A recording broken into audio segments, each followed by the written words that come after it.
अवघा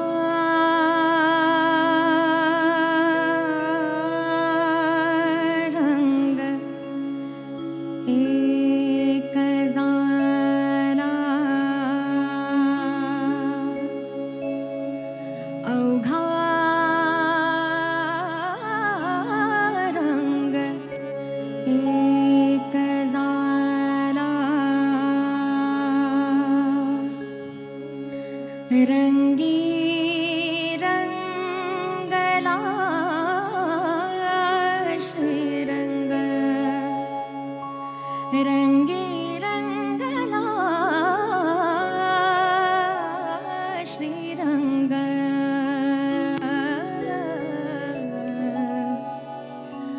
अवघा रंग एक झाला अवघा रंग एक झाला अवघा रंग एक झाला अवघा रंग एक झाला रंगी रंगला श्रीरंग रंगी रंगला श्रीरंग अवघा रंग एक झाला अवघा रंग एक झाला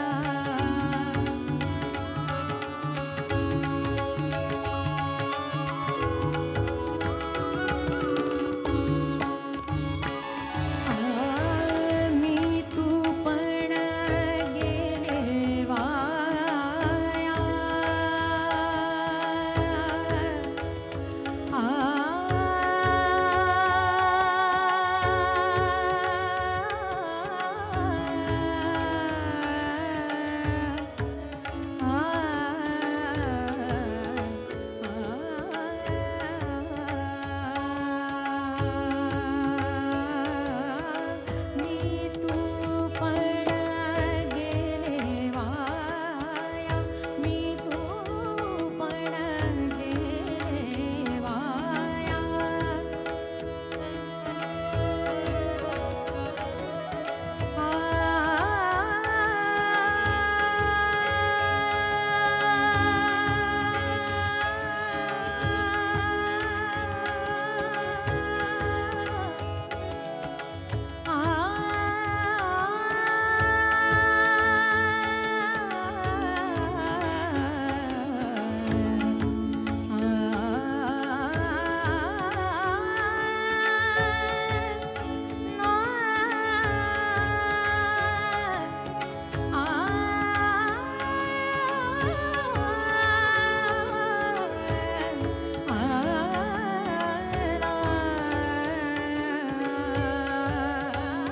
मी तू पण गेले वाया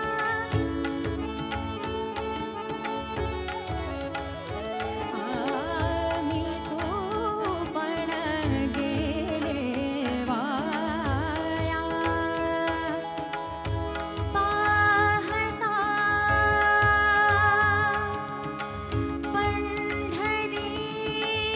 पंढरीच्या राया पाहता पंढरीच्या राया अवघा रंग एक झाला अवघा रंग एक झाला रंगी रंगला श्रीरंग रंगी रंगला श्रीरंग अवघा रंग एक झाला अवघा रंग एक झाला वाह क्या बात.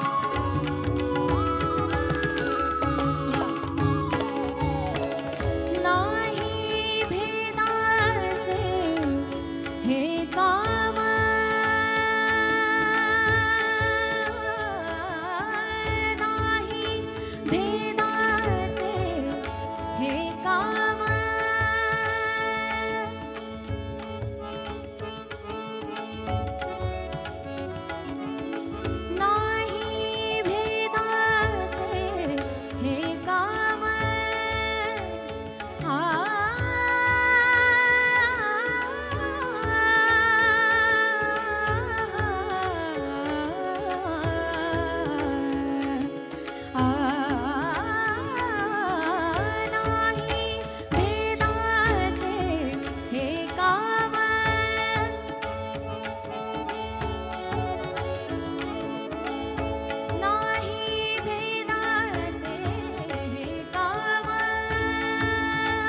जीवाहारी